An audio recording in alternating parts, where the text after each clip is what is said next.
saudara yang kekasih di dalam nama Tuhan Yesus Kristus. Ini bagian terakhir yang kita pikirkan mengenai pencobaan. Pencobaan yang tidak melebihi kekuatan kita. Saudaraku, tidak ada hidup tanpa pencobaan. Baik pencobaan yang bersifat positif menguji dan membangun, memperbaiki kelakuan seseorang, atau pencobaan yang bersifat negatif menggoda, mencelakakan, menjebak untuk menghancurkan seseorang. Jadi, ingat kalimat ini baik-baik. Tidak ada hidup tanpa pencobaan, termasuk hidup orang percaya. Semakin saudara percaya, semakin saudara dekat Tuhan, bahkan angin badai pencobaan itu bisa jadi makin hari makin kencang. Ya, karena itu dituntut setiap kita menyikapi pencobaan itu dengan dewasa. Jangan kita menjadi kekanak-kanakan, saudara. Lalu kita melarikan diri dari realita yang ada.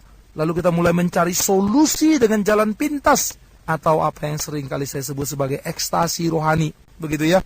Satu gejala yang membuat kita senang di tempat itu. Keluar dari tempat itu, ya kembali lagi. Sama seperti orang kalau makan ekstasi. Lupa semua masalah, lupa semua persoalan, tenang. Habis pengaruh ekstasi, kembali lagi ke masalah semula. Jangan tipu dirimu. Jangan tipu dirimu. Dan sekali lagi, jangan tipu dirimu. Dengarkan nuranimu baik-baik, jujur baik-baik. Ya, kalau cuma rasa senang di tempat, sesuatu tempat begitu ya, lalu keluar sebenarnya saudara jujur tidak dapat kekuatan apa-apa, awas. Itu namanya ekstasi. Dan ekstasi punya pengaruh sesaat, punya pengaruh beberapa waktu di dalam hidupmu. Jadi itu kita harus hati-hati sekali. Orang Kristen harus bersikap realistis. Orang Kristen harus memahami iman Kristen dengan utuh. Jangan parsial, jangan separuh-separuh. Iya, jadi betul-betul klop gitu. Kalau saudara main puzzle, mainan anak-anak itu ya kan disusun gambar seterusnya, itu jangan sampai gambarnya tidak karu-karuan saudara. Gambar itu mesti utuh, begitu loh maksud saya. Ya, nah sekarang saudaraku yang kekasih, minggu ini kita memikirkan apa yang dikatakan kembali oleh Rasul Paulus dari 1 Korintus pasal 10 ayat 13. Pencobaan-pencobaan yang kamu alami ialah pencobaan-pencobaan yang biasa, yang tidak melebihi kekuatan manusia. Sebab Allah setia, dan karena itu Ia tidak akan membiarkan kamu dicobai melampaui kekuatanmu. Pada waktu kamu dicobai, Ia akan memberikan kepadamu jalan keluar, sehingga kamu dapat menanggungnya.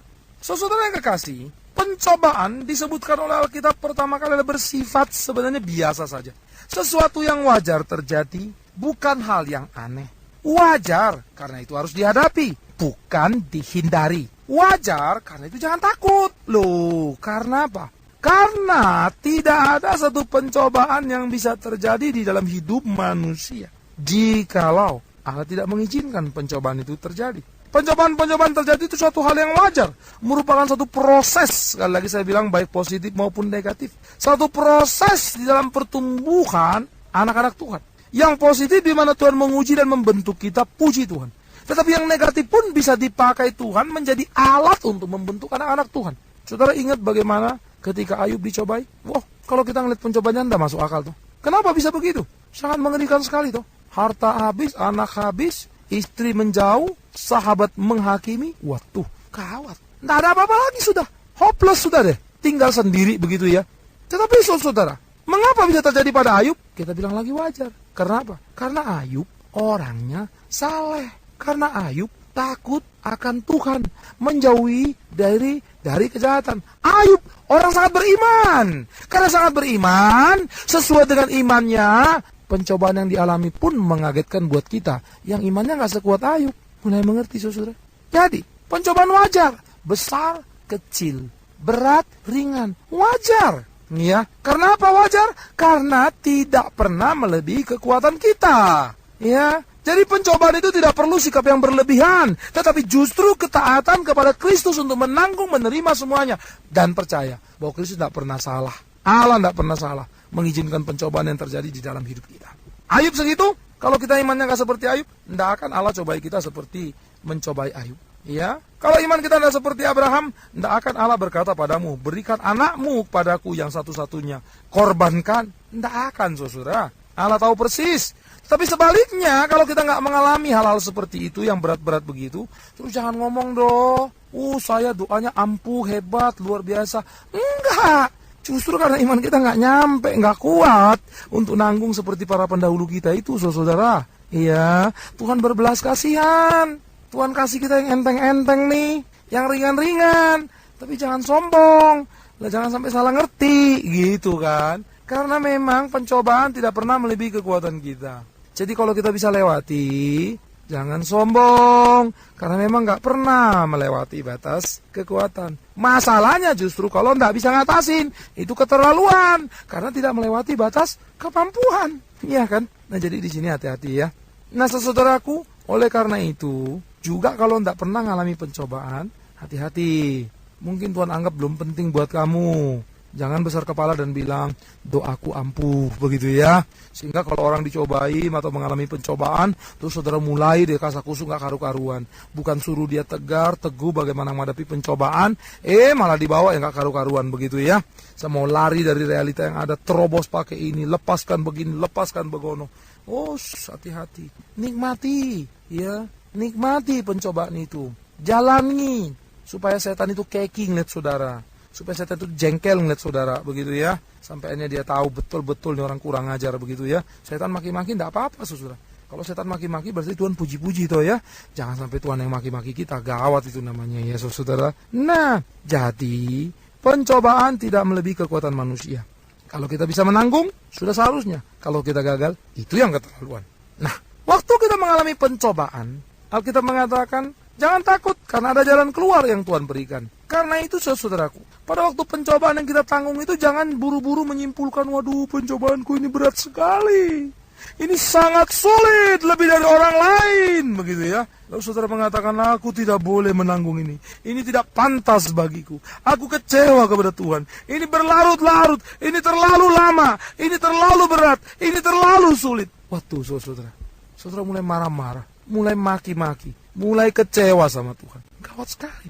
Waktu saudara dicobai, ingat, tidak pernah melebihi batas kemampuan. Baik itu datang pengujian dari Allah maupun dari iblis. Waktu Ayub dicobai, jangan ambil nyawanya, jangan ambil hidupnya, jangan ambil jiwanya. Itu yang Allah bilang, supaya dia tetap hidup. Karena Allah tahu Ayub kuat menanggung. Dan Ayub sudah membuktikan hal itu. Ya, Allah memuji-muji Ayub. Adakah yang kau lihat hambaku Ayub yang luar biasa imannya itu? Wow, hebat sekali. Jadi kalau kita mengalami pencobaan, jangan marah-marah. Tapi sebaliknya bagaimana kita tunduk, takluk, belajar apa yang Allah mau dari hidup kita. Bergantung pasrah dan menikmati semuanya. Dan menunggu pertolongan dari Dia. Karena dikatakan ada jalan keluar. Allah tidak bawa engkau ke jalan buntu, saudara, dalam pencobaan. Ada jalan keluar. Karena itu jangan takut. Karena itu jangan gentar. Dan sekali lagi jangan buru-buru mempersalahkan Allah. Tidak ada satupun pencobaan di dalam hidup kita ini yang membuat kita pantas untuk kecewa dan marah pada Allah, saudaraku. Dan tidak ada satupun pencobaan yang terlalu berat. Tapi pencobaan seringkali menjadi terasa berat karena egoisnya kita. Mau semua gampang dan enak. Karena egoisnya kita tidak mau menanggung kesulitan yang Kristus sudah tanggung di atas kayu salib. Karena egoisnya kita. Dan egois itu muncul karena apa? Karena kurangnya pemahaman kita yang mendalam tentang firman. Karena memang kita suka firman yang dangkal-dangkal. Kita memang suka firman yang gampang-gampang. Kita sukanya minum susu dari bayi sampai sudah dewasa, sampai kakek nenek pun susu terus. Tak mau mikir, tak mau baik-baik membaca Alkitab, tak mau mendalami Alkitab. Selalu mau yang mudah-mudah, mau yang instan. Dengan alasan inilah, dengan alasan itu. Mau yang sekedar memuaskan akal budi pikiran kita, yang memuaskan emosi kita. Tapi tidak mau bertemu firman yang utuh, yang sejati, yang membentuk kita. Firman yang seperti palu, firman yang seperti godam, firman yang seperti api membakar itu. Firman yang menguji itu, firman yang seperti pedang bermata dua itu, yang mencabik-cabik kita. Kita tidak suka yang begitu. Karena kita merasa ditelanjangi, kan begitu kan? Oh saudara, akhirnya itulah yang membuat kita tidak tangguh menghadapi pencobaan. Bukan karena pencobaannya berat, melewati kemampuan kita, karena kitanya sendiri lengah dan tidak pernah mau berjaga diri karena terlalu bermanja-manja. Hati-hati, ya. Karena itu saudara, kita harusnya menentukan sikap sebagai orang percaya terhadap pencobaan itu. Mari saudara, sikap-sikap ini penting untuk saudara perhatikan menghadapi pencobaan. Pertama, saudara mesti berani menerima pencobaan sebagai bagian hidup yang wajar. Karena memang pencobaan tadi disebut wajar. Pencobaan itu tidak pernah terjadi di luar kontrol Allah. Alkitab mengatakan satu rambut jatuh aja Tuhan tahu. Apalagi pencobaan-pencobaan yang gedenya, yang sulitnya kelihatan langsung. Lah kita sendiri bisa lihat, apalagi Tuhan. Satu rambut kita jatuh, mana kita bisa lihat, saudara. Tapi Tuhan lihat dan Tuhan tahu. Kita tidak tahu berapa hari, satu hari itu berapa rambut yang jatuh. Tuhan tahu. Pencobaan yang kita alami, langsung kita tahu. Apalagi Tuhan, saudara. Iya kan? Nah karena itu, terima. Jangan berlaku seakan-akan Tuhan tidak tahu apa yang sedang terjadi. Sehingga saudara begitu merana, begitu sepi, sunyi, sepi sendiri begitu ya. Jangan gitu toh. Ya, tekun, kuat, beriman sama Tuhan saudaraku. Yang kedua, terimalah di dalam pengharapan. Bukan terimalah di dalam kekonyolan. Bukan terimalah di dalam kepasifan. Terimalah dalam pengharapan bahwa Tuhan akan memberikan jalan keluar dan tidak akan membiarkan Anda sendiri. Teguh, kuat, tanggung. Kalau rasanya aduh berat amat, telepon temen, telepon saya, kita doa sama-sama saudara-saudara. Ya, rasanya butek nggak bisa ngerti, minta waktu, konseling, ngobrol sama saya. Mari ngobrol firman Tuhan. Belajar yang jelas, yang ngerti, yang kuat, sehingga saudara boleh dikuatkan.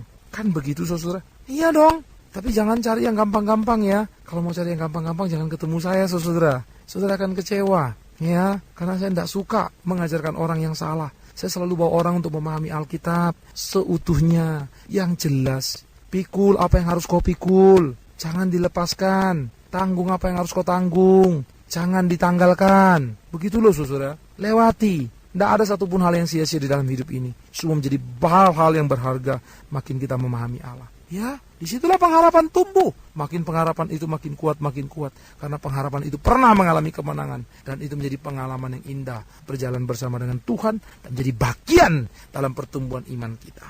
Yang ketiga saudara, terima dan nikmati sebagai proses pertumbuhan yang saya sebut tadi. Untuk lebih mengenal Tuhan seutuhnya. Begitu kita bertobat, jangan kira kita sudah mengenal Tuhan utuh, saudara. Nggak bisa. Jatuh bangunnya kita di dalam pencobaan, baik pengujian yang dari Tuhan maupun jebakan yang datang dari si iblis itu membuat kita makin sadar diri kita. Waktu kita gagal dalam pencobaan, waduh kita nangis, minta ampun Tuhan, ampun aku gagal kemarin. Waktu aku gagal, aku makin tahu diri toh. Waktu ternyata diriku ini payah, kan gitu ya. Jadi nggak besar kepala, nggak sombong, nggak bilang diri paling suci. Sendiri yang pernah pulang pergi, jalan-jalan ke sorga dan seterusnya, begitu ya. Orang lain tidak pernah, orang lain menajis. Tidak akan kau sampai ke situ, saudara-saudara. You akan serius baik-baik, jangan main-mainkan Alkitab, begitu loh. Jangan main-mainkan anugerah Allah. Betul-betul mesti diperhatikan. Ya, itu membuat saudara makin dekat dengan Tuhan. Itu membuat saudara makin memahami cinta kasih Tuhan.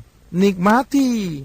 Waktu saudara bisa lewat, waktu saudara terus belajar, loh thank you, aduh Tuhan sudah tolong saya, indah sekali. Saudara, pada tahun 95 saya melepaskan seluruh pekerjaan saya sebagai seorang usahawan. Ya, saya pengusaha tadinya, saya lepas, karena panggilan Tuhan cukup jelas. Tapi saya adalah orang yang selalu belajar untuk memberikan yang terbaik pada Tuhan, karena itu Tuhan tuntut dari saya.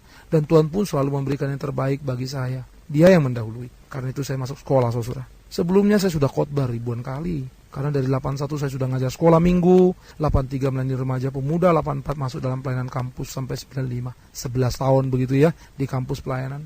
14 tahun jadi guru sekolah minggu sampai sekarang ini saya masih berurusan dengan sekolah minggu. Masuk dalam sekolah teologi, belajar lagi. Saya sengaja menggembleng diri.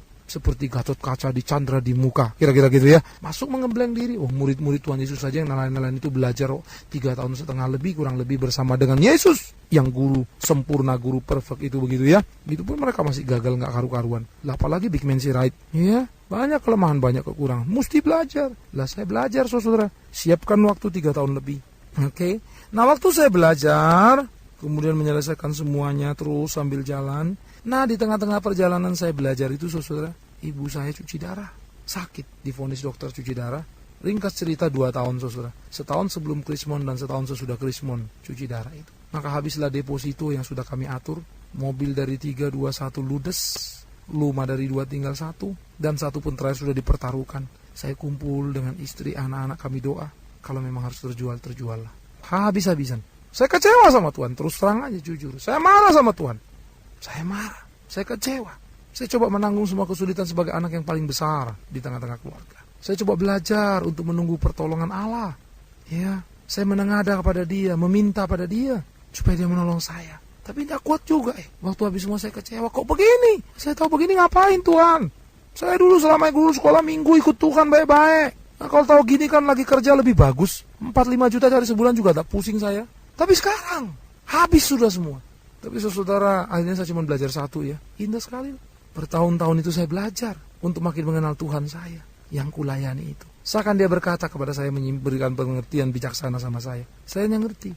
Tuhan mau saya melayani bukan dengan apa yang ada pada saya, tapi dengan apa yang akan diberinya kepada saya. Artinya saudara, semua yang tadi saya atur, saya andalkan tadi harta benda itu habis ludes, tidak karu-karuan lagi. Lah saya tidak punya apa-apa. Tapi waktu tidak punya apa-apa itu, justru Tuhan mau ajar saya supaya saya berharap bergantung sama Dia. Wah enggak, memang saya tidak tahu apa lagi kecuali berdoa dan angkat tangan dan bilang Tuhan tolong saya. Tapi itu mengajarkan saya kepada satu prinsip yang kuat saudara. Sehingga pelayanan bagi saya bukan apa dan siapa, tapi Tuhan mau apa tidak. Nah saya mesti peka pada pimpinan Tuhan. Saya akan mengatakan apa yang harus saya katakan, bukan untuk menyenangkan orang yang mendengar, tapi untuk menyenangkan hati Tuhanku yang mendidik dan mengajar aku untuk mengatakan kebenaran itu. Maaf, setiap kali orang mendengar khotbah saya, pasti tidak akan menemukan kalimat di mana saya memuji-muji manusia. Tidak akan. Tapi saya akan bersyukur kalau ada orang-orang yang dikuatkan, diteguhkan oleh Tuhan, beriman kokoh. Saya bersyukur kepada Tuhan yang memberikan iman itu, kepada Tuhan yang meneguhkan itu. Wah, itu jadi pelajaran mahal toh. Memberikan saya juga prinsip-prinsip penting dalam pelayanan, saudaraku. Ya, membuat saya tidak hitung-hitungan dalam pelayanan. Dan saya percaya, pengalaman-pengalaman saudara alami dalam pencobaan, pergumulan saudara alami, itu tidak sia-sia kalau saudara bisa menangkap momentum itu. Karena di situ saudara bisa belajar,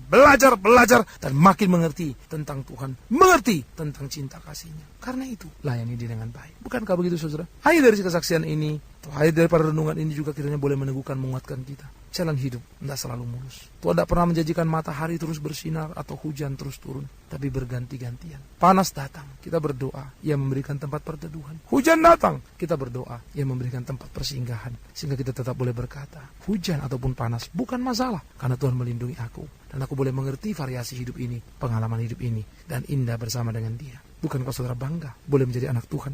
Banggalah kalau engkau boleh menanggung pencobaan-pencobaan dalam hidupmu. Banggalah, karena akhirnya kita akan berkata, sungguh Tuhan hidup. Dan itu yang saya alami saudara. Karena akhirnya ketika ibu saya meninggal, kami gak jadi jual rumah yang terakhir begitu ya. Ibu saya meninggal sangat clear sekali. Hari Rabu, pagi dia mengalami perjamuan kudus. Rabu malam, dia sudah mengatakan, Tuhan menjemputku, sudah ada kereta kuda. Lalu dia berkata pada anak-anak saya, dia pesan apa semua begitu ya. Wah, Yesus mau datang. Kamis, kemudian tetap dia mengatakan kalimat yang sama, akan pulang, akan dijemput begitu ya. Jumat dia minta semua orang kumpul, semua keluarga saya suruh kumpul. Lalu dia bilang, Minggu saya akan pesta ulang tahun, kumpul ya, nyanyi sama-sama. Sabtu dia koma. Sabtu malam sesudah saya berdoa, 10 menit kemudian saya serahkannya pada Tuhan. Saya bilang, Tuhan bawa kalau saya mau bawa mami. 10 menit lagi dia meninggal saudara. Dengan cara yang sangat indah. Nggak ada tangisan.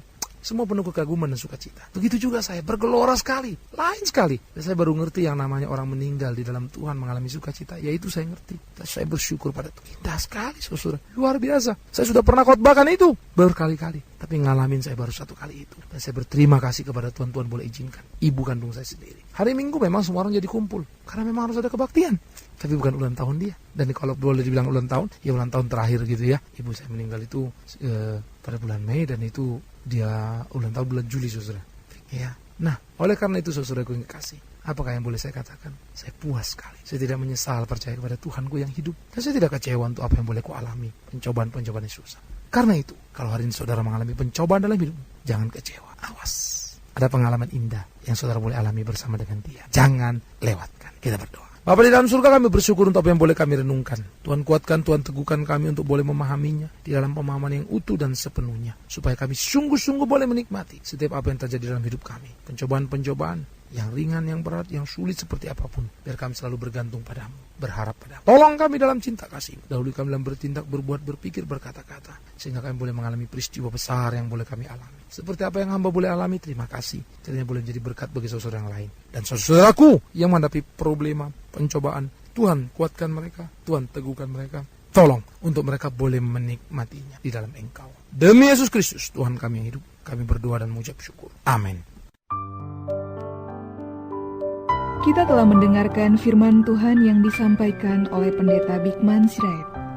Bagi Anda yang merasa diberkati dan ingin menjadi mitra PAMA dalam melayani melalui doa, daya, dan dana, silakan menghubungi kami melalui telepon 392-4229, 392-4229, atau melalui SMS di 0811 991087, 0811 991087, atau juga bisa mengikuti website kami di www.tiapama.com, www.tiapama.com.